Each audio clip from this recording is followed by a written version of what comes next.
நேரம் கழிச்சு நீ ரோஷினி 9 கிலோமீட்டர் 4.5 கிலோமீட்டர் நீ பாப்பா 4.5 கிலோமீட்டர் சரியா?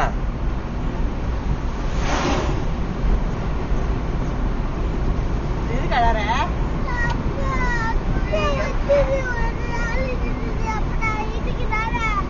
ரோஷினி கீழே இறங்கு. ரோஷினி ஒப்பாரி வைக்குது, இறங்கு நீ இறங்கு. இன்னும் கொஞ்ச நேரம் தான். அங்க பாரு அந்த 8 இருக்குல்ல 19க்கு கீழே 8 இருக்குல்ல அங்க 4.5 வந்தோடனே நீ அப்பா சொன்னாரு 5 வந்ததுக்கு அப்புறம் 4 வரும்.